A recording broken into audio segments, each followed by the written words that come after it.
de cette époque ne remporte pas un vif succès. En 1960, l'art martiniquais se réveille. Avec Alexandre Bertrand, Joseph-René Corail, Jean-Joseph Dumas et Marie-Julienne Longfou, on assiste au mélange des styles.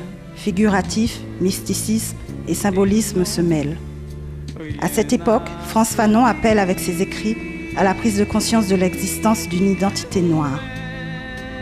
Les artistes suivent et adhèrent, mais la population, malgré la succession des expositions, ne prend toujours pas conscience que l'art permet de laisser à un peuple son empreinte dans l'histoire. Malgré la création du CERMAC en 1970, dont François Mitterrand dira en 1974, il n'existe rien de semblable en France ni ailleurs. Malgré la création de nombreux groupements artistiques comme l'École Négro-Caraïbe en 1970, l'École régionale d'art plastique et Fromager en 1984, et depuis 1992, une recrudescence d'expositions et une prise de conscience des artistes à révéler leurs racines et leur patrimoine, l'art reste encore dans la pensée collective une forme d'expression dérisoire, quelque chose de figé, ludique, voire même immature.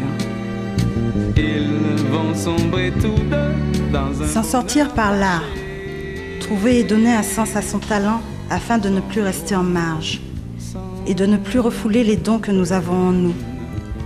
Faire prendre conscience que l'art nous entoure de le quotidien, qu'il est vivant. Apporter un autre regard sur l'art.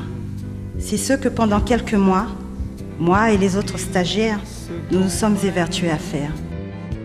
Cette formation m'a apporté une certaine liberté qui m'a permis de m'exprimer à travers l'art parce que je connaissais déjà l'art, mais la peinture et la sculpture m'ont appris à déterminer mon art parce que j'ai découvert un certain talent en moi qui m'a permis de m'exprimer surtout. Et donc, ce que j'ai appris avec Mme Berdo, ce sont des principes de base qui m'ont aidé à faire des choses extraordinaires. Alors, comme j'aime redire toujours, la beauté de l'âme, c'est une source inépuisable de joie pour qui sait la regarder. Et l'art, c'est au fond de l'âme qu'elle se trouve. Et donc, tout ce qu'on rejette, enfin, qu'on veut donner à travers soi, c'est donner du meilleur de soi dans la beauté, dans l'expression, et puis surtout dans l'observation de tout ce qui se passe autour de nous. Au niveau de la formation, c'est qu'au début, je suis arrivée avec une certaine monotonie, une certaine nostalgie. Et donc, j'ai su, à travers cette formation, créer en moi une certaine liberté parce que je ne l'avais pas. J'ai eu des formateurs formidables. Et lorsque je suis arrivée aussi, j'avais pas un moral vraiment au top. Mais au fur et à mesure de 6 mois où j'ai passé avec les formateurs, j'ai compris que l'art était un bien qui me permettait de montrer à quel point je pouvais créer des choses qui sont belles parce que j'ai découvert cet art-là à travers moi parce que je ne savais même pas que je pouvais dessiner, peindre, sculpter et donc j'ai pu découvrir toutes ces choses-là. Je tiens à préciser qu'en tant qu'autodidacte, cette formation est arrivée à point. Pourquoi ? Elle m'a apporté des techniques nouvelles ainsi que des bases primordiales que je pourrais mettre en pratique.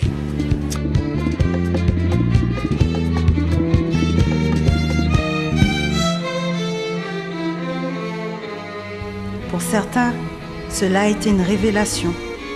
Pour d'autres, une évolution. Nous avons tous appris et humainement, cela nous a enrichis. Voilà le résultat.